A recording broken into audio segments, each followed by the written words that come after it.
Hoje eu converso com um convidado que se destaca pela sua essência transformadora. Ele é formado em Engenharia Industrial pela FEI e tem um MBA em Finanças pela FGV. A história de empreendedorismo da sua família se cruza com a responsabilidade social e ambiental desde a década de 70. Muito antes do termo ESG ser criado e o tema entrar no radar das organizações, eles já reforçavam que a preservação do planeta é uma responsabilidade de todos, acreditando que através de conhecimento, inovação e tecnologia é possível obter o resultado que melhor contribua a todos, pois não há futuro sem transformação. Hoje na minha frente está o CEO da Luarte Soluções Ambientais. Com mais de 1.400 funcionários, essa empresa é líder e referência mundial na produção de óleo básico a partir de óleo lubrificante usado e contaminado. Mas o que esse currículo não conta, e essa agenda de impacto também não conta, é que na minha frente está um cara gente boa demais, super família, e que é bem provável que no fim de semana você vai encontrá-lo em um churrasco aí com a família, com amigos, e dentro do nosso grupo de amigos ele não recusa o convite para um bom Negroni. Tiago Trecente, que demais ter você aqui no Lugar de Potência. Poxa, Baza, muito obrigado pela apresentação, acho que foi além do que eu imaginava. Para mim é uma honra estar aqui, você sabe o quanto te admiro, eu considero um grande amigo e estar nesse podcast que é referência, para mim é um prazer enorme. Vamos lá que eu tenho muitas perguntas aqui para te conhecer mais do que eu já conheço. E vamos lá, Tiago, você cresceu em Lençóis Paulista, região de Bauru, qual que era o seu sonho de criança naquela época? Baza, como um menino do interior, né? Acho que você também cresceu no interior, em São José do Rio Preto. Meu sonho era o que eu vivi naquele momento. Eu tive uma infância muito legal, uma infância super aberta, a gente brincava na rua, a gente fazia tudo o que a gente queria. Não tinha essa preocupação que a gente tem hoje, a gente era bicho solto lá no mato do interior. Isso sempre me atraiu muito. Mas acho que o que eu queria ser naquele momento, quando eu me descobri aí com, 10, 12 anos, era ser jogador de basquete, cara. E acho que me apliquei para isso um tempo, acho que tive bons amigos, vivi num time de basquete. Na década entre 1985 e 1990, a empresa, a Luarte, na época a Luarte Luarcel, patrocinou um time de basquete profissional, que teve grandes conquistas. O time chegou a ser campeão paulista, vice-campeão brasileiro, numa época em que o basquete era muito disputado aqui no Brasil. E eu cresci dentro de um time de basquete, cara. Então lá eu aprendi muita coisa. Acho que foram as primeiras lições as primeiras experiências que eu tive, né? Lições de gestão foi no esporte, convivendo com o time de basquete, eu ainda era muito novo. Mas isso trouxe muito aprendizado de coisas boas com aqueles profissionais, com aqueles jogadores. Aprendi muita coisa ruim também, né? Muita malandragem, né? Não sei se isso é ruim, mas muita malandragem. E acho que isso foi um momento que eu vivi, que eu curti muito na minha vida. Infelizmente, em 1990, quando o time estava decolando, né? Veio o Plano Collor e aí acabou e depois disso o time deixou de existir. E ainda falando de conselhos, acho muito legal, você falou de esporte. Para mim, esporte é um lugar onde sai muita lição interessante. E outro lado que invariavelmente a gente tem muito é sobre conselhos de carreira que vêm da família. Que conselhos que você se lembra de ter escutado da sua família quando era mais novo, relacionado a trabalho ou a carreira? Muito legal essa pergunta, porque a minha família teve um insight muito cedo. Assim, eu acho que a segunda geração, quando veio, você já conheceu o Carlos Renato Trecente, né? Hoje é o presidente do conselho do grupo, mas o Carlos foi a primeira pessoa da segunda geração a vir trabalhar na empresa. E ele trouxe um conceito logo no começo, que foi criar um conselho júnior, para que as gerações mais novas, as pessoas mais novas pudessem entender um pouco o que a empresa fazia e o que queriam como carreira, né? E acho que isso foi muito legal, porque despertou em cada um, né, que a gente não tinha obrigação nenhuma de trabalhar na empresa. Cada um podia fazer aquilo que quisesse. E isso mostrou que carreira, você que escolhe.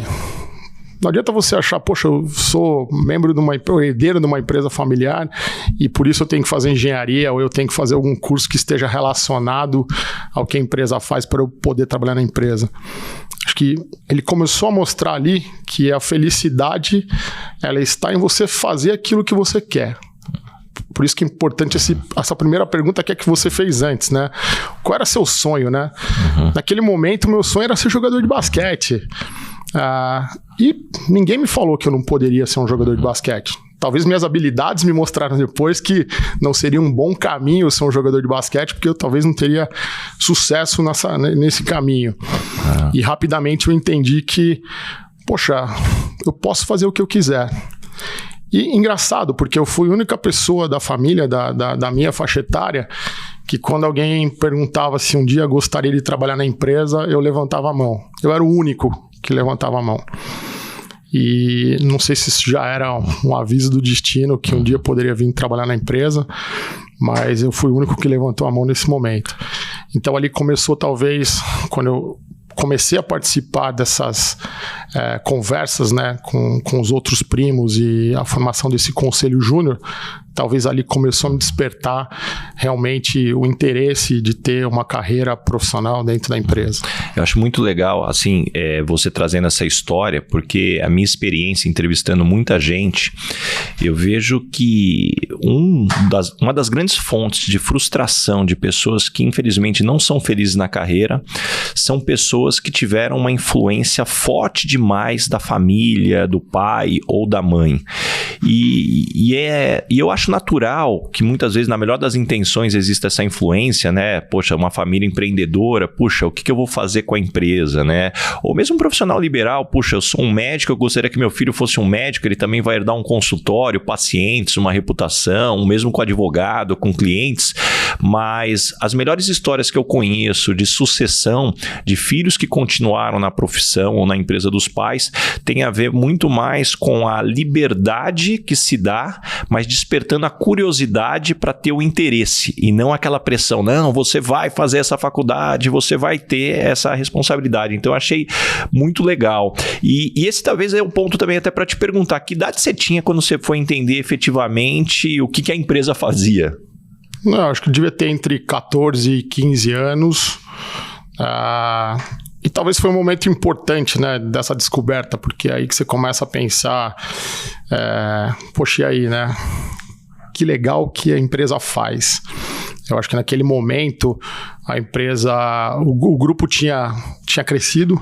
A empresa não era só uma empresa de coleta e refino de óleos lubrificantes usados. Naquele momento a gente também já estava investindo em celulose e papel. Então isso foi, poxa, que legal, né? E mais do que isso, quando você vive numa cidade pequena, Lençóis Paulista tem 70 mil habitantes, e você vê o impacto social, né, que a empresa gera no município, na região. E eu ouvia muitas pessoas falando que adoravam trabalhar na empresa, né?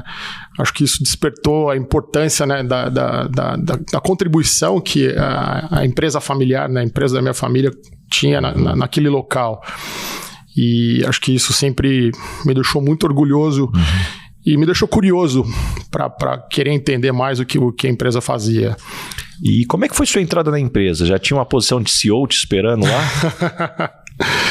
Não, acho que desde a criação desse Conselho Júnior que eu falei no começo, né, nós também criamos regras para herdeiros trabalharem na empresa. Então, quando essas regras foram criadas, foi mais ou menos quando eu estava com 15, 16 anos, né? Então, as primeiras regras, elas falavam que a gente precisava ter uma formação, né? Precisava ter uma boa faculdade, a preferência se a gente tivesse um MBA, mas o que para mim era o mais importante era que a gente tinha que ter uma experiência fora da empresa. Então, para eu vir trabalhar na empresa, eu tinha que ter uma experiência profissional em uma outra empresa que não tivesse nenhuma relação com as empresas do grupo. E eu fui o primeiro que passou por essas regras, né? Depois que eu terminei a faculdade, eu fui fazer engenharia porque eu não me via fazendo outra coisa, base. Assim, cara, eu não posso ver sangue, eu não vou ser médico, não vou ser dentista, não quero ser profissional autônomo. Pensei primeiro em trabalhar em banco, mas aí os bancos estão todos aqui em São Paulo. Eu adorava morar no interior. Quando acabei a faculdade, eu fiz FEI, morei em São Bernardo por 5 anos. Eu queria voltar para o interior. E aí eu falei, poxa, eu prefiro morar no interior do que continuar morando em São Paulo. E aí, logo que eu saí da faculdade, apareceu uma oportunidade de eu trabalhar numa empresa têxtil no interior, em Tatuí, na Santista Têxtil. E eu fui para lá e foi meu primeiro emprego e foi muito legal. Assim, foi muito legal. Eu entrei como engenheiro júnior. E aqui tem uma história super legal, né? Porque eu queria fazer minha carreira profissional e naquele momento não passava pela cabeça vir trabalhar na empresa da família, assim. Eu achava que eu tinha que ainda trilhar meu caminho para que um dia, não sabia quando, não tinha uma data combinada, não tinha nada disso, não tinha uma vaga me esperando lá. Um dia poderia ser que eu viesse a trabalhar na empresa, mas assim, tinha uma incerteza muito grande, né? Então eu falei, poxa, aqui eu vou trilhar meu caminho, vou trilhar minha carreira profissional, e se um dia acontecer, aconteceu, se não acontecer também, tudo bem, faz parte. E aí quando eu vim para Santista, fazia 3 meses que eu estava lá, e aí eu estava andando pela empresa e encontrei um motorista coletor da Aluarte, né? E ele olhou e falou assim, Thiago, o que você está fazendo aqui, cara? Eu falei, trabalho aqui. Eu tava com o uniforme da empresa, né? Você trabalha aqui? Eu falei, eu trabalho aqui. Pô, que legal, cara, não sei o quê. Eu falei, só que por favor, né, cara, não comenta com ninguém, porque pode criar uma situação, né, estranha pra mim e tal. Ele falou, tudo bem. Poxa, passou 10 minutos, o meu chefe me procurou. Falou, Thiago, tinha um cara aqui que comentou que com o pessoal ali do financeiro, que sua família é dona da Aluarte, né? Eu falei, não, confusão. Meu pai trabalha lá, tal, só tá confundindo, né? Mas não deu base, deu 10 minutos, tava, né, sabendo e aí... Mas qual era a tua preocupação? Não ter benefícios? O que era exatamente o teu ponto? A minha preocupação foi o que se concretizou depois, né? O meu chefe na época me chamou e falou assim, peraí, você tá fazendo o que aqui, né? Você tá querendo construir uma carreira ou você tá aqui para passar um tempo de aprendizado e trabalhar na empresa da sua família, né? E eu consegui convencê-lo de que não, que eu estava lá para construir uma carreira, que eu não tinha obrigação nenhuma de trabalhar na família da empresa, eu queria construir o meu espaço. E ele me deu uma chance e por lá eu fiquei 5 anos. Foi uma trajetória muito legal, de muito aprendizado, de conquistas interessantes. E foi assim, acho que assim, na minha vida profissional, esse primeiro momento foi espetacular, assim, para eu me conhecer como profissional, para eu entender as regras das empresas, as oportunidades de carreira, as dificuldades que toda empresa tem, né, e que muitas vezes se repetem em outros lugares. Então foi um aprendizado muito bom e que, se não tivesse acontecido, eu acho que não teria vindo trabalhar na empresa ou mesmo continuado nessa carreira. E aí, chegando na Aluarte, tinha uma posição de CEO te esperando. Não. Aí eu vim para a Aluarte, eles me chamaram. Eu estava sendo transferido de Tatuí para uma outra empresa em Jaú. E aí, na época, eles estavam começando a implementar o sistema de ISO 9000 numa das empresas.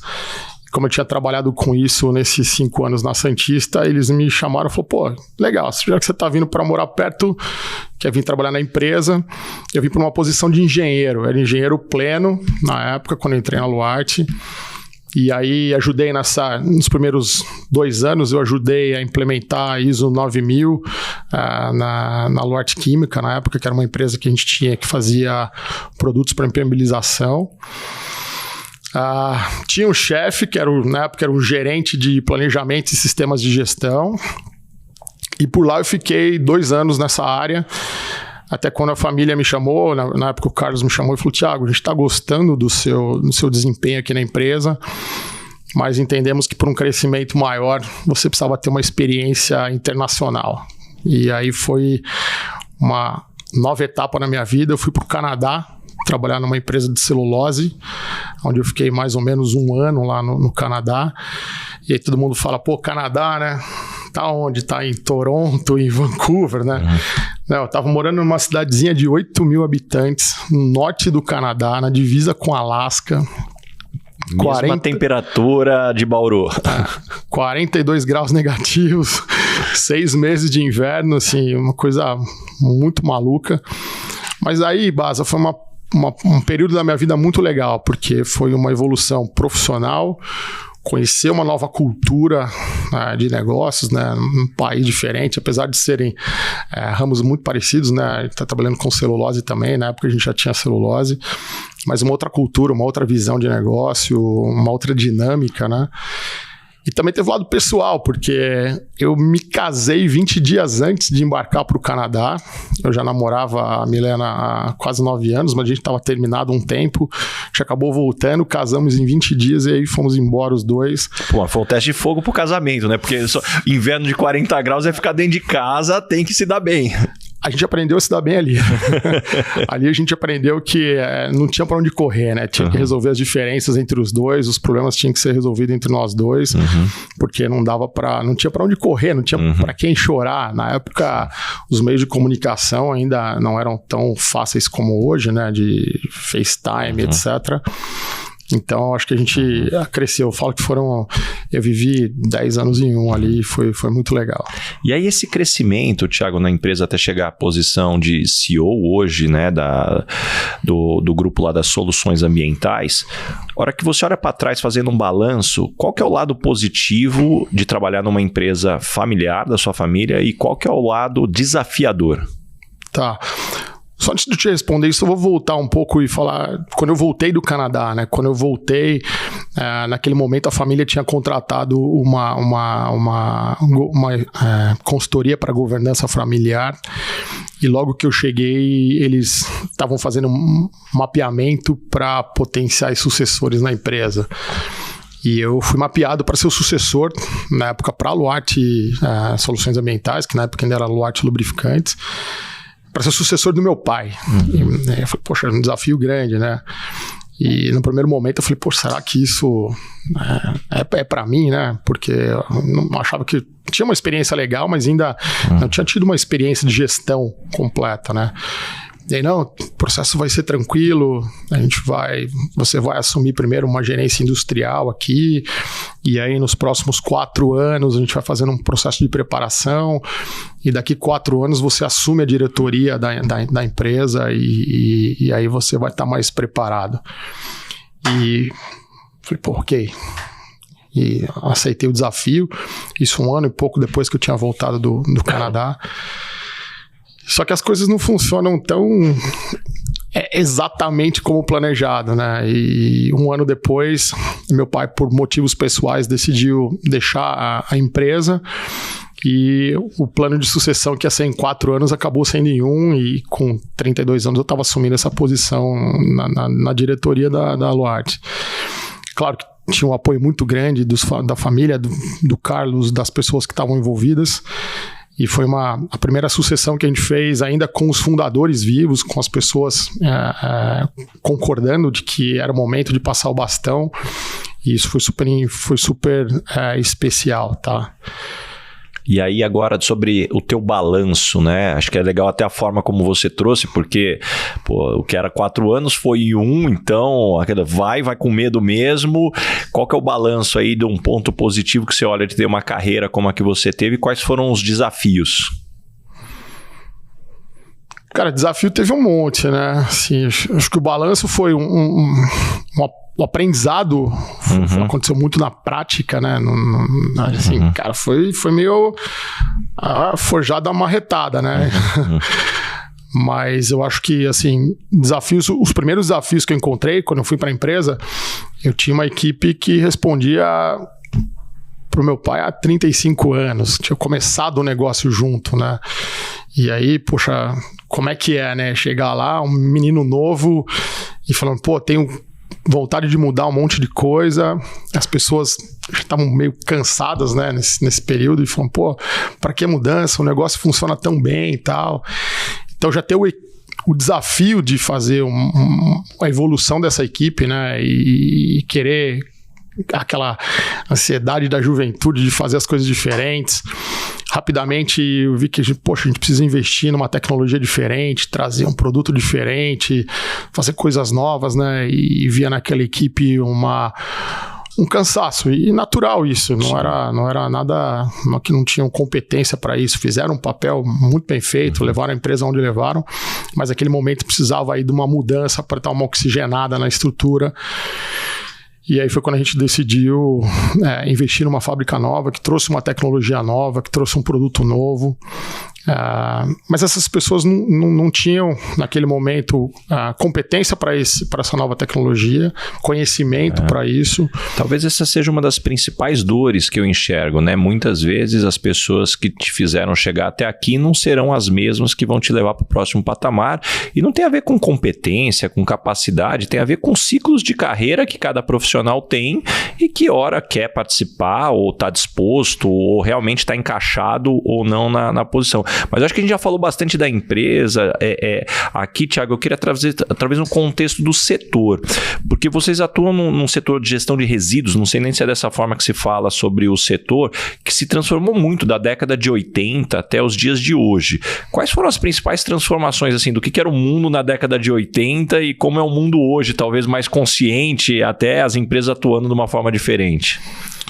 Acho que na década de 80 as pessoas começavam um negócio como esse pensando no resultado econômico, assim, ninguém falava em sustentabilidade, ESG, em mudar o mundo, o impacto ambiental. Coloca o cano no rio e joga o lixo, muitas vezes. Muitas vezes tinha muito disso, assim, isso não existia tecnologia para muita coisa, né, de tratamento, então isso acabou surgindo nas últimas 2 décadas, sei lá. Então, muita coisa era permitido você fazer. Vou lançar um efluente num corpo d'água sem tratamento, porque não tinha outra solução. Graças a Deus isso foi mudando, né, até pro menor impacto no meio ambiente. Mas eu acho que, assim, a diferença, Baza, é que o mundo começou a entender a importância da sustentabilidade, né? De você falar, olha, não dá para sempre fazer do mesmo jeito e senão a gente vai acabar com o mundo, né? Assim, esse negócio de aquecimento global parece uma coisa tão distante, mas ela é uma realidade. Mas em contrapartida, eu acho que a gente conseguiu evoluir muito nisso. Então, na década de 80, você fazia de um jeito. Hoje não dá mais para... Não é nem permitido, não é aceitável você fazer como você fazia lá atrás. Então, as empresas que conseguiram evoluir nesses 40 anos, 50 anos, foi porque foram atrás, investiram em tecnologia, entenderam os problemas. E te digo mais, assim, nos últimos 10 anos... a gente ainda não sentiu muito a cobrança das pessoas, do consumidor. Isso é uma coisa muito recente, essa cobrança muito forte pelo meio ambiente. Então, hoje a gente sente que o meu cliente hoje que compra óleo básico para fazer lubrificante, ele está indo atrás de comprar um óleo básico refinado, né, que é mais sustentável, porque o jovem está cobrando a montadora lá para que todos os componentes que estejam no carro sejam reciclados, tenham menor impacto ambiental, buscam produtos mais sustentáveis. Então, essa pressão do consumidor hoje, enfim, ela chegou.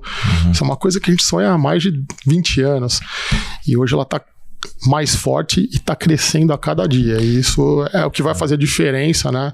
Ainda maior, e vai fazer um crescimento mais acelerado, talvez, dessas responsabilidades socioambientais. Eu sempre costumo dizer que o mundo corporativo, ele nada mais é do que um reflexo das transformações da sociedade. A sociedade vai se transformando e cobra, né, depois do mundo corporativo que vai ser impactado por essas mudanças. E isso para mim é muito claro. Poxa, eu tenho hoje 42, vou fazer 43 anos, eu me lembro de criança, quando eu ia pra praia, do interior, né, não estava sempre na praia, mas era comum as pessoas jogarem lixo na areia. Não tinha nenhuma consciência de saquinho, às vezes passava uma turma dando saquinho para as pessoas jogarem o lixo lá, mas era um negócio distante. Pô, um monte de fumante jogando bituca na rua e era completamente permitido. Hoje você vê alguém jogando lixo na praia, todo mundo já olha, cara, como assim, né, esse espanto. Então eu acho interessante porque isso para mim é muito claro, essa consciência. E se eu noto isso, eu vejo as gerações mais novas dos nossos filhos vindo ainda mais forte. Mas ainda falando sobre consciência, existe muita diferença do mercado brasileiro para os mercados desenvolvidos? Sobre essa cobrança, sobre essa conscientização, ou mesmo regras? Sim, eu acho que sim. No mercado de gestão de resíduos, de forma ampla, tem uma diferença, né, Baza? Acho que o Brasil ainda, a nossa economia, o resíduo ainda é fonte de receita para muita gente, né? Então, você quase não vê latinha de alumínio na rua, você não vê lixo, sei lá, que é reciclável vagando por aí, né? Porque tem muita gente hoje, tem cooperativas, tem catadores, tem muita gente que depende desse lixo, né, ou do resíduo para se sustentar.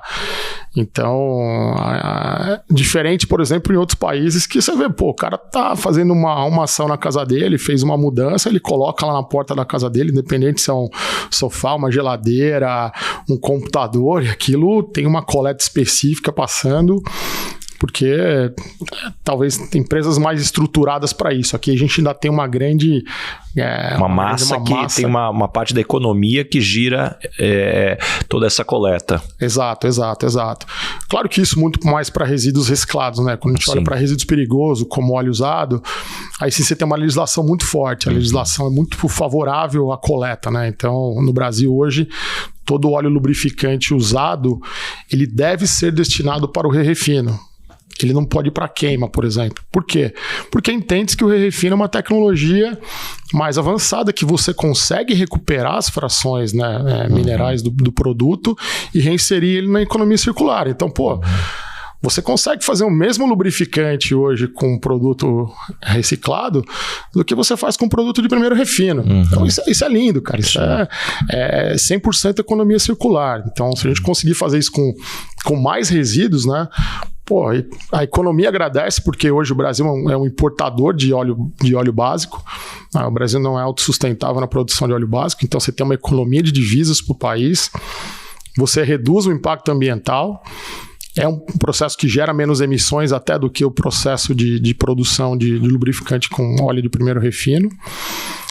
E a sustentabilidade, né? Então, assim, é o ciclo fechado, né? Não, e eu vejo isso, eu não lembro agora quem estava me contando essa história, e talvez se contaram já no podcast também, mas eu não estou lembrando quem foi. Mas que hoje, em Paris, para você demolir uma casa, tirando a questão do tombamento histórico, se é permitido para que você faça uma reforma, é obrigado que você faça hoje uma reciclagem de 90% dos materiais. Então você começa a pensar, né? Puxa, olha só o impacto que se tem de você, não é só demolir, depois joga em algum lugar todo aquele lixo que não vai ter o devido cuidado, o devido tratamento. Puxa, como é que você pensa em 90% você pensar numa reciclagem? E eu achei isso fantástico de Paris, não sei se outras cidades têm, se alguém estuda esse tema, me manda uma mensagem que eu vou adorar saber ter esses dados também. Agora, um ponto que eu queria aproveitar, a gente está falando muito aqui sobre esse processo, Thiago. Me explica um pouquinho melhor o processo da coleta até a produção do óleo. Como é que essa operação é estruturada? Bom, o Brasil é um país que ainda é muito rodoviário, né? A gente tem mais ou menos uns 500 caminhões. Esses caminhões têm capacidade entre 2.000 e 20.000 litros, que são os caminhões de coleta, e eles ficam rodando pelo Brasil inteiro. Eu falo que é um trabalho de formiguinha, né? Onde tem o óleo, nós estamos indo. Então, nós coletamos em postos de combustíveis, oficinas, concessionárias, indústrias, fazendas, portos, aeroportos, ou seja, onde tem óleo usado, a gente está passando. Então, para você ter uma ideia, a gente coleta por ano algo em torno de 240 milhões de litros. Um picape médio, né, numa parada que o caminhão faz, é de 500 litros. Então, assim, são milhares de coletas que a gente tem que fazer para conseguir abastecer a nossa fábrica, tá? Então, nós temos 19 bases espalhadas pelo Brasil, de norte a sul, em todos os estados. E esses caminhões fazem essa coleta de forma mais regional e levam para essas bases de armazenamento temporário que estão espalhadas nas principais capitais. Depois, os caminhões maiores, carretas de 45, 60 mil litros, recolhem esse óleo das bases e levam até a unidade de processamento lá em Lençóis Paulista. Então, nós temos uma única unidade de processamento lá em Lençóis. Então, todo o volume é concentrado lá. Esse processo hoje é um processo que a gente chama de re-refino. A gente não gosta de falar de reciclagem porque no passado produto reciclado sempre teve uma característica de qualidade ruim, né? E hoje o produto que nós fazemos, o óleo básico, a gente chama de grupo 2, você tem uma ideia, ele é melhor do que o óleo básico produzido pelas refinarias da Petrobras. Então, é um processo de transformação mesmo. A gente consegue pegar esse resíduo, recuperar as propriedades minerais, porque o que degrada na utilização do lubrificante são os aditivos que são colocados. Então, a gente separa os aditivos, recupera essa fração mineral. E aí o nosso processo, a gente tem um processo com hidrogênio, né, que é um processo de hidrotratamento, ele faz transformações moleculares, então ele consegue mexer na molécula do produto, e por isso que a gente tem um produto até melhor, que é o grupo 2, né, que a gente fala que é um óleo básico para lubrificantes de alto desempenho. E depois a gente coloca no mercado, a gente vende para os principais produtores de lubrificantes. Então, esses são os nossos clientes finais que produzem de novo o lubrificante e volta à vida normal e você está usando no seu carro e nem sabe muitas vezes que isso é um produto refinado. Pra você ter uma ideia, hoje o re-refino no Brasil representa 20% do volume de óleo básico que é inserido no mercado. E quando você fala assim dessa reutilização, uma curiosidade de um leigo aqui, eu posso reutilizar um óleo quantas vezes eu quiser ou tem limite? Quantas vezes você quiser. A gente reaproveita todo litro de óleo usado que é processado. Nós conseguimos hoje, a Luart tem a empresa que tem maior rendimento até no mundo, tá? Isso é um orgulho pra gente. Nós conseguimos recuperar 73% da fração mineral. Depois as outras partes que a gente recupera, né? Tem mais ou menos 10% é asfalto, que é o aditivo que degrada, então ele parece um asfalto mesmo, ele não é usado para fazer pavimentação de rodovias ou ruas, mas ele é usado para produção de produtos para impermeabilização, para construção civil, mantas asfálticas e blocos de asfalto. Uma fração são combustíveis que contaminam o lubrificante na utilização, então diesel, etanol, gasolina. Isso nós usamos para aquecer a própria planta. E mais ou menos outra fração de 8, 9% é a água, e aí a gente trata essa água e acaba reutilizando nos processos internos. Então, esse é um processo que basicamente não tem resíduo base. E aí uma coisa aqui que me deixou curioso, eu preciso te perguntar. Como uma empresa brasileira do interior de São Paulo se torna líder e referência mundial? Acho que a palavra para mim que define isso sempre foi paixão pelo que faz. Assim. Acho que, como eu falei no começo, né? Isso começou na década de 70, até uma história engraçada, porque a minha família, né, meu pai, meus tios, tinham um negócio de laminação de ferro. E isso era um negócio muito cíclico. Tinha meses que eles tinham muita produção, não conseguia atender, meses que não tinha demanda.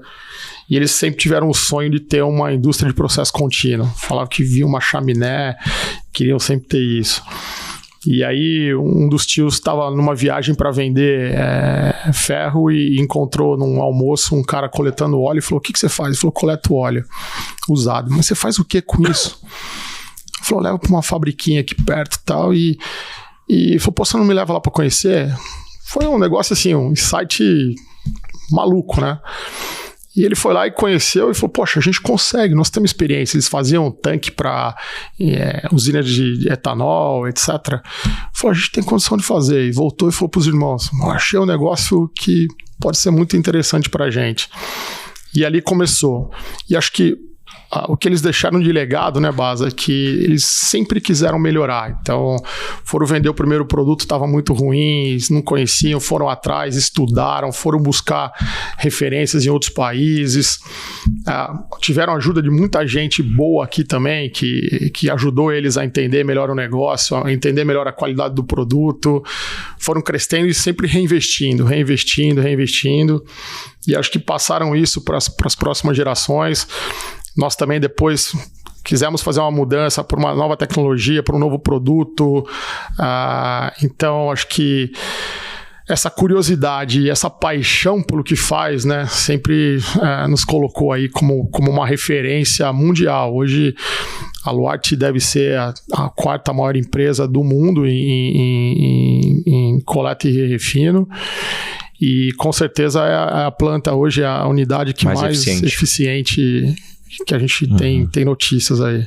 E um ponto aqui para explorar, você que está muito dentro desse mundo, e Thiago, você que para mim é uma grande referência nesses temas sobre ESG, o impacto no mundo corporativo, como que você vê a evolução desse mercado? Você acredita que um profissional que quer trabalhar nessa área é hoje um profissional que vai ser 100% focado em ESG, ou você vê que um executivo, indiferente da área, tem que conhecer de ESG? Então é sobre horizontalização ou verticalização? Como é que você vê esse caminho? Porque é uma dúvida que eu fico. Por exemplo, quando eu comecei a minha carreira, a área de tecnologia era verticalização, eram profissionais técnicos e os outros profissionais quase que não conheciam de tecnologia. Hoje, todo profissional conhece bastante de tecnologia dentro do mundo corporativo.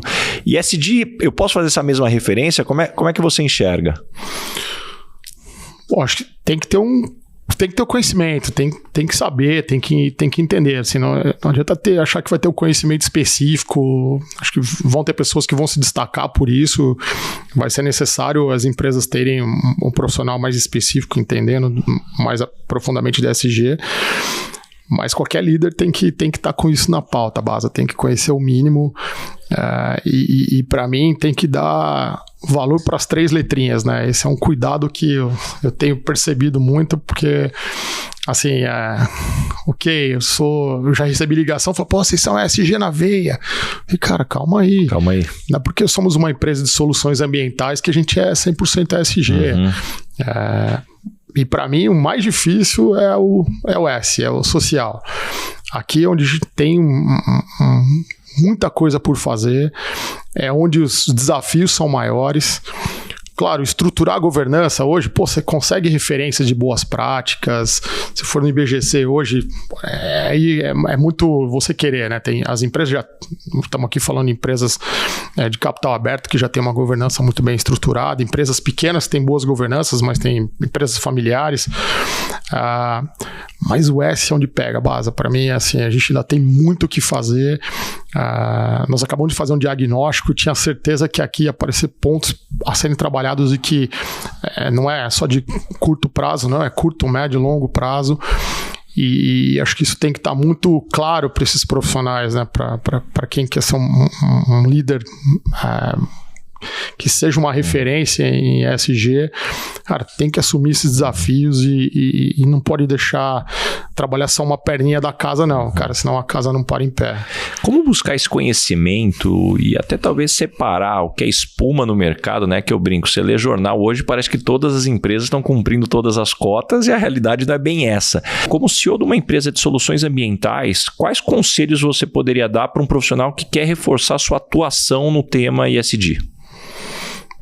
Excelente pergunta, Baza. Acho que que eu aprendi, né, nessa longa caminhada aí e me aprofundando um pouco mais no tema, né, é que a gente tem que conhecer, pelo menos um pouco a gente tem que saber, isso tem que estar na pauta dos executivos, isso tem que estar na pauta das empresas, né. E para mim, assim, tem que entender que o ESG é um tripé. Ele não vai parar sozinho se você olhar só para o E, ou para o S, ou para o G, né? Isso aqui tem que ter um equilíbrio entre os 3. Então, muita gente olha para a Luarte e fala, pô, vocês são 100% ESG, vocês são ESG na veia. Eu falo, calma lá, peraí, aqui uma empresa de soluções ambientais, eu acho que tem aqui o lado ambiental mais desenvolvido, mas nós somos uma empresa que tem uma boa governança, entendo que nós temos uma boa governança também, mas a gente tem muito o que fazer pelo S, né? Então, aqui quando a gente olha para o social, a gente tem bastante coisa para fazer. Então, eu acho que assim, primeira dica é não deixe de olhar para as 3 letras, né? Isso é super importante. Talvez você, quando fizer um diagnóstico na empresa ou até um balanço do seu entendimento em relação ao assunto, você pode falar, poxa, conheça um pouco mais do ambiental, um pouco menos de governança. Então, procure estudar e procure entender um pouco mais das 3 letras, né? Porque senão não para em pé. Assim, se não tiver um pouco de conhecimento de cada uma delas e agir para cada uma delas, né, para ter um equilíbrio, a estrutura de ESG não vai parar em pé. E nós fizemos até uma experiência própria aqui, nós fizemos um diagnóstico agora recente, né? Claro, a nossa governança destacou a parte ambiental, mas nós temos muito trabalho que fazer aqui no social, né? Então, e aqui para mim não são trabalhos só de curto prazo, tem muito trabalho de médio e longo prazo, e se não arregaçar as mangas agora, cara, a gente não vai conseguir nunca ter esses pilares equalizados. E falando de governança, Thiago, na minha opinião, vocês são uma grande referência, né, de uma empresa familiar que trabalhou na governança já há muito tempo. Você comentou aí, muito antes de você entrar na empresa, já começou a ser trabalhado. Explica talvez aqui, em linhas gerais, para alguém que tem a sua empresa, o empreendedor que está agora na pauta, ter mais governança, como talvez poderia ser um caminho aí, e como organizar, separar o que é do acionista, o que é da empresa, protocolos. O primeiro ponto é querer fazer, Baza. Todo mundo fala, pô, queria ter uma governança igual a de vocês, empresa familiar, tal. Pô, mas minha empresa é pequena, não vale a pena, sou eu e mais 2 filhos, tal.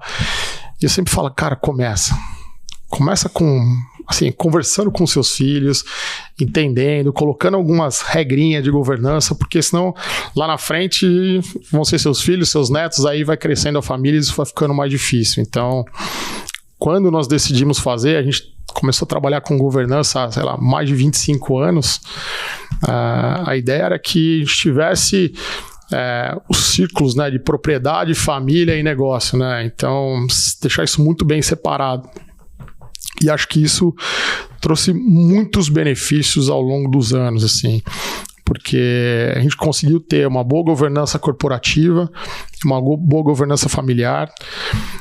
No passado as coisas se misturavam muito, né? Então, como você falou, poxa, as pessoas, os sócios abasteciam o carro no posto de combustível da empresa, o eletricista da empresa ia consertar uma iluminação, um problema elétrico na casa do sócio e tal, e deixava no meio do dia, estava com um serviço lá na empresa acontecendo, eu falava, não, tem que ir lá na casa do fulano para fazer um serviço lá.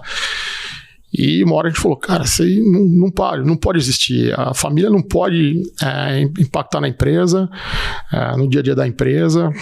E a empresa também não pode impactar no dia a dia da família, né? Assim, então a gente tem que ter um bom equilíbrio. Então, no começo é muito difícil, porque as pessoas estão acostumadas com isso, né? E você cortar isso de uma hora para outra, então a gente acabou fazendo isso, teve um período de transição, mas isso ajudou muito. Nós tivemos, ao longo dos últimos 10 anos, 2 reestruturações societárias no grupo, na família, e isso não teve impacto nenhum nos negócios. E mesmo na família.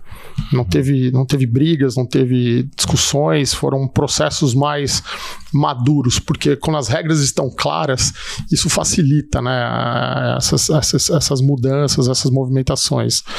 Então, eu super recomendo. E discutir regras antes de ter o problema é muito mais fácil do que discutir a regra quando o problema está quente ali na mesa. Exato, porque você já sabe que tem uma regra posta e ali tá todo mundo com a cabeça tranquila, porque eu falo assim, poxa, será que um dia eu vou usar isso aqui? Então vamos procurar definir, né, aquelas regras que são, assim, não vou dizer justas, mas que todo mundo esteja confortável, que a maioria esteja confortável, né? E aí lá na frente, quando você precisa usar, fala, poxa, aqui todo mundo se sentiu confortável com isso, né? Então... Eu acho esse um tema fascinante, falar de sucessão. E eu conheço uma consultora que é muito famosa, enfim, ela aqui ajudou a estruturar as maiores famílias aqui do Brasil, muitas famílias pelo mundo, e ela fala desse tripé, como você falou, né, sobre o que é patrimônio, o que é a empresa em si, o negócio, e terceiro, sobre família, e ela traz um ponto que me fez uma baita de uma reflexão, que é só quais os valores você quer fazer a sucessão também na família. Que valores você quer deixar para os seus filhos? Porque se isso não for trabalhado, não adianta você ter as melhores regras de patrimônio do negócio, se isso também não está claro como é que você vai preparando ali. E isso, inclusive, vai além de negócios, né? A gente fica pensando, puxa, o Bernardinho tem o filho lá, o Bruninho, que é um baita de um sucesso, né? O Gustavo Borges com o Gustavinho também um baita de um sucesso. O que será que eles passaram em casa para que esses moleques herdaram o DNA, mas o DNA sozinho não faz nada, até porque, historicamente, o percentual, né, de pais, atletas, medalhistas que tiveram os filhos também seguirem no mesmo caminho, diferente de gostar ou não, porque muitos tentaram, mas não conseguiram. O que será que foi feito de diferente? E isso depois que você tem filhos, né? Indiferente, não estou falando aqui que isso é só para quem tem empresa ou porque tem patrimônio, não. Isso vale para todo mundo. Você fala assim, puxa, o que me trouxe até aqui, né? Lendo o livro Princípios do Ray Dalio, né? Quais são os princípios, meus princípios, ou os princípios da minha família? Porque isso, de certa forma, a gente lida de uma maneira muito informal, desestruturada. O que será que eu estou passando aqui para o meu filho? O que eu preciso ter claro, até para não deixar escapar nada e também ter as lições que outras gerações deixaram, né, para que a família esteja cada vez mais forte, né? Eu ouvi uma definição esses dias que eu adorei, que o seu papel como pai ou como mãe é garantir que a próxima geração saia melhor do que a anterior. Uhum. Isso não tem a ver com patrimônio, tem a ver com valores, com atitude, com trabalho, com execução. Se você está conseguindo deixar uma condição melhor para o seu filho do que o que você recebeu, você está no caminho certo. Porque tá cheio de geração, às vezes, que anda para trás, né? Regride aqui. E aí esse é um ponto, talvez, que eu quero explorar contigo aqui, de, puxa, como que você enxerga esses pontos, o quanto que foi formal, informal, até agora também você com teus filhos? Sim. Cara, acho que um ponto importante também é a educação, né? Poxa, você tem que... A educação é fundamental, Baza. Já desde pequeno começar a entender, né? Olha, quais os caminhos que você tem. Acho que dois bons exemplos que você deu aí em relação ao Bernardinho e o Gustavo Borges, né? E quando você estava falando, eu fiquei pensando, falei, cara, além da educação, é o exemplo, né? Porque você vê hoje a garra do Bruninho, poxa, ele pode ter dado o DNA para conseguir jogar bem vôlei, mas essa garra tirou de algum lugar. E de onde veio isso? Do exemplo do pai. Então, acho que isso é super importante, né? Os valores que nós herdamos numa empresa familiar, com certeza, eles são muito vivos hoje dentro da companhia, porque os fundadores deram esse exemplo, né? Aquilo a gente não... Quando nós definimos os valores da empresa, a gente não foi no livro lá e falou, vamos pegar essas palavras porque são bonitas, isso vai... Pinta na parede. Pinta na parede, tá bonito. Não, sentamos com os fundadores. Para vocês, quais são os valores? Que legado que vocês querem deixar para as próximas gerações? Qual é o legado que vocês querem deixar para a companhia, né? O que vocês acham que é importante? E depois, quando você leva isso para o restante dos colaboradores que vivenciaram o dia a dia com eles ou que conheceram os fundadores, né? Os caras falam, pô, é verdade, esses caras, eles eram um exemplo disso aqui. E acho que é isso que a gente tem que continuar fazendo, né? A gente tem que continuar sendo um exemplo. E o que eu quero pro meu filho é ser um exemplo para ele, né? Um exemplo das coisas boas, né? E que meus filhos consigam entender isso. E a gente tem que fazer com que esse exemplo chegue para tudo, né? Para os filhos, na companhia, a gente tem que saber o nosso papel, que aqueles valores são importantes, que a gente tem que vivenciá-los. Então, eu acho que isso é o exemplo. Adorei. Nossa, que lição fantástica aqui do que a gente está falando. E, Thiago, a gente chegou agora no momento Headhunter. Qual a pergunta que você sempre faz nas entrevistas para contratar alguém para o seu time? Cara, assim, as minhas entrevistas eu até sou um cara que eu não sou tão... prefiro um bate-papo, sou mais informal. Mas acho que a pergunta que eu mais gosto de colocar e que fico olhando para o candidato é: o que te brilha aos olhos para vir trabalhar comigo, né? Com a Luarte, né? E acho que isso é a principal pergunta para mim, que eu gosto de ouvir, porque às vezes a resposta não é aquela que se fala, não, pô, eu queria vir morar no interior, então, pô, peraí, a empresa ficou de segundo plano, né? Ou seja, os desafios que a gente tem na mesa talvez não estejam brilhando aos olhos, e isso para mim é uma pergunta que eu sempre faço. E que tipo de pessoa não dá certo trabalhando com você? Com falta de comprometimento.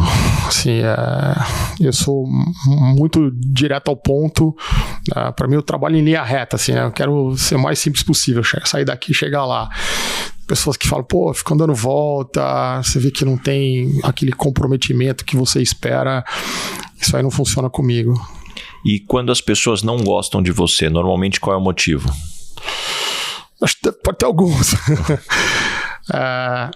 Mas eu acho que um dos motivos que eu sinto eu sou uma pessoa que eu gosto de delegar bastante, tá?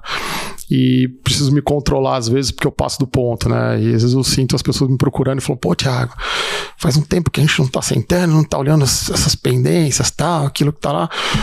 Tá funcionando? Tá funcionando. Tá tudo bem? Não, tá tudo bem, mas eu tô sentindo falta, né, da sua liderança aqui comigo, né? Não é nem de feedback, mas é de falar, pô, tá indo tudo bem, então eu preciso me controlar e falar assim, poxa, vamos lá, né? Vamos passar essa listinha e traz um pouco mais pra perto, porque eu sinto que as pessoas estão carentes, você tem que... Eu me enxergo nisso muitas vezes, eu até brinco com o time, no news, good news, né? Se a gente não tá falando é que tá tudo indo bem, entenda isso como um feedback, mas na prática acho que esse é um cuidado também que eu procuro ter, assim, pra manter esse follow-up, porque muitas vezes também, quando você descobre algo que também não vai indo bem, poderia talvez ter descoberto antes aí, mas eu me vejo nesse ponto que você está trazendo também. E o que você tem mais orgulho do que está escrito no seu currículo até hoje? Base que eu consegui ser um profissional que conseguiu manter o legado do que foi deixado pelos fundadores da empresa, né? Pela minha família, sem perder minha essência. Continuo sendo a mesma pessoa, independente se hoje eu tenho uma posição de CEO ou se eu fui na posição de engenheiro que foi. Para mim, não perder a essência, né, da pessoa que eu sou, aquilo que você falou no começo, né? Poxa, sou aquele cara que gosta dos amigos, que gosta da família, que gosta de um bom churrasco, de tomar um Negroni com Baza. Então, acho que isso para mim é um orgulho muito grande. E o que você gostaria de perguntar para o Baza Head Hunter?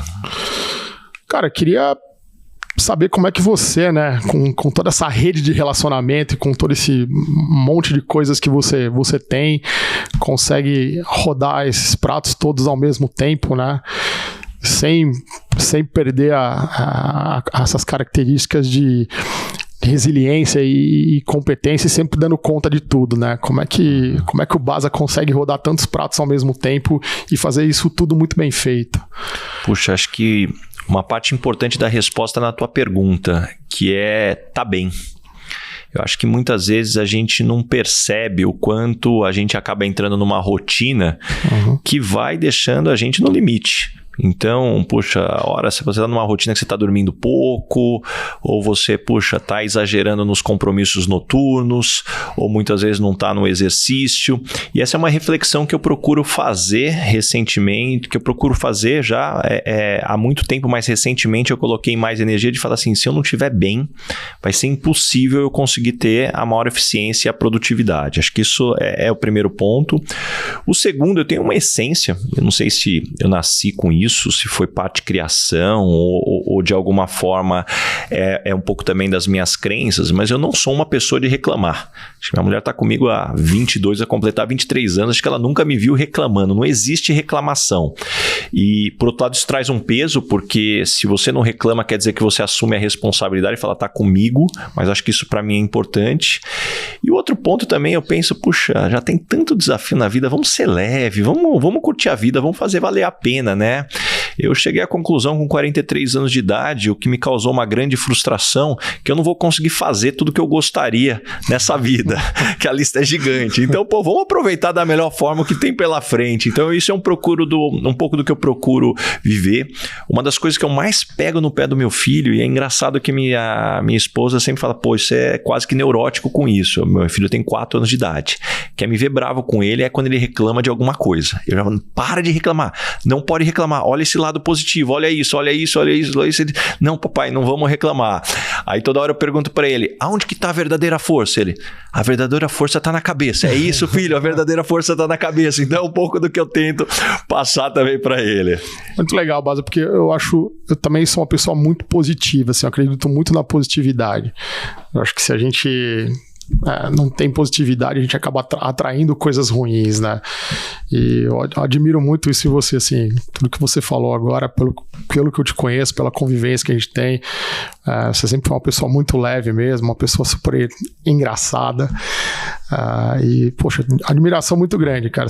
Muito... Você sabe que o lado engraçado tem um ponto interessante. A gente é amigo, então a conversa é outra. Mas, assim, a minha cabeça gira muito rápido, né? Assim, principalmente pro humor. Para quem tá nos escutando aqui sabe do Dona Ângela, que é um pouco meu. Então, assim, isso no churrasco, no Negroni, pô, é ótimo, você faz amigos, você diverte, assim. Mas, cara, no mundo corporativo tem um monte de reunião séria que vem aquela piada na cabeça, não, segura.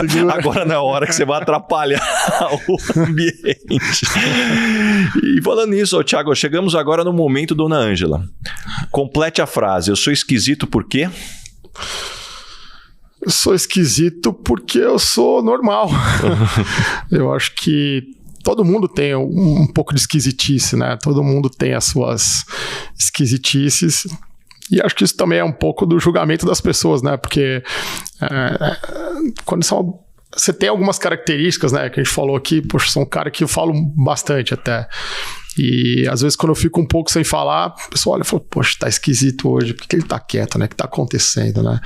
E na verdade você tá buscando aquele momento de paz, né? Então acho que a esquisitice é um pouco normal pra todo mundo. E Thiago, qual que é o maior perrengue ou situação engraçada que você já passou no mundo corporativo? Poxa, o maior perrengue que eu passei no mundo corporativo, acho que foi alguns anos atrás, nós compramos uma empresa na Bahia. E era uma empresa de um único dono, né? E a gente ficou fazendo toda parte de diligência um tempão. E ele falou, não, tá tudo bem, tá tudo ótimo, tá tudo bem, o clima lá é bom pra caramba. Não, mas a gente quer ir lá conhecer a fábrica. Não, mas vamos lá, o dia que a gente for, se o negócio fechar, a gente vai lá, vocês vão ver, eu vou lá com vocês, os funcionários me adoram, tal, não sei o quê. Eu falei, pô, legal. E aí chegou o dia D, né? E ele falou, vamos embora lá pra fábrica, vou apresentar vocês pra todos os colaboradores e tal. Cara, na hora que a gente chegou, o pessoal odiava o cara, assim, tipo... Começaram... porque ainda bem que o senhor tá vendendo a empresa, né? Pô, a gente não gostava do senhor. E falando abertamente, assim, e eu do lado, assim, cara, eu não sabia se eu saía, se eu ficava, se eu deixava eles discutir na relação ali, que eu fazia, né? E aí, poxa... os ânimos foram abaixando, né? E depois a gente saí super preocupado, né? E falei, poxa, e agora, né? Tem um grande trabalho aqui pra gente reconstruir a relação e ter uma boa relação com os colaboradores, né? E aí a gente saiu assim no portão pra ir embora, ele falou assim, difícil, né? Eu falei, mas agora o problema é seu, esse problema não é mais meu. Tô indo embora. Na lata? Na lata, assim. Eu falei, cara, pô, hoje dá muita risada, assim, né? De ter escutado isso, assim. Acho que depois até foi um aprendizado, mas foi um perrengue legal, assim. E caminhando agora pro final, Thiago, o nome desse podcast é Lugar de Potência. Qual que é o seu lugar de potência? Que tipo de situação e ambiente pode jogar lá que você brilha? Cara, eu gosto muito de desafios, assim. Eu gosto muito de pegar a casa bagunçada e arrumar, sabe? Então, acho assim, quando a casa não tá em ordem, tem coisas acontecendo, desestruturou uma coisa aqui, uma coisa ali, pô, pode me colocar lá que eu vou arregaçar as mangas, vou trabalhar e vou matar no peito pra arrumar, né? Acho que quando eu tô voando muito em céu de brigadeiro, parece que o negócio não tá legal, assim, não é gostoso pra mim. Quando tem turbulência, aí é um lugar que eu me sinto bem. E uma verdade que as pessoas não costumam dizer e, na sua opinião, é fundamental para se ter sucesso? A verdade. Acho que quando as pessoas dizem a verdade, né, acho que é muito mais fácil para a gente ter sucesso. Não estou dizendo aqui que as pessoas estão sempre mentindo ou escondendo alguma coisa, né? Mas eu acho que muitas vezes a gente não é straight to the point e acho que isso é super importante para a gente ter sucesso e atingir os objetivos. E o que você aprendeu nos últimos 12 meses, seja em conhecimentos ou habilidades? Cara, acho que muita coisa, assim, né? Acho que a gente está ainda no momento de transformação e acho que, poxa, assim, tenho aprendido muito nesses últimos 6 meses, né?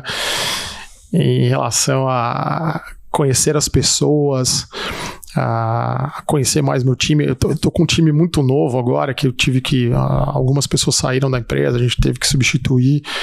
Então, aprender a me relacionar com perfis diferentes, pessoas que chegaram agora na empresa e têm características diferentes, apesar de a gente sempre procurar ter um match cultural. Mas isso tá me desafiando, isso tá trazendo novos aprendizados e acho que isso tem sido muito importante aí para o meu desenvolvimento.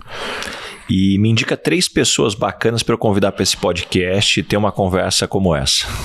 Pô, legal, assim, acho que no caminho do ESG, um cara que eu já vi falar algumas vezes e que eu acho que é super legal, tem um conhecimento muito bacana, é o Fábio Alperovitch. O Fábio acho que é sócio da Fama, da gestora. O Fábio tem um conhecimento super profundo em ESG, já vi algumas palestras dele, achei super legais, assim, um cara bem legal, uma ideia fora da caixa mesmo, gostei bastante das vezes em que eu escutei ele falando. Bom, vou trazer um pouco aqui para dentro da família, né? A Sarah Hughes, a Sarah, esposa do Carlos Renato Trecenti, é uma americana que está no Brasil há bastante tempo, tem um foco muito grande em educação, tem uma escola bilíngue em Bauru, com um conceito de ensino diferente, com pensamento crítico, pessoal que atua muito em projetos sociais voltados para a educação, acho que, poxa, tem bastante coisa legal para falar. E um cara que eu gosto muito, assim, tá no conselho da empresa hoje, que é o Paulo Eiserhardt.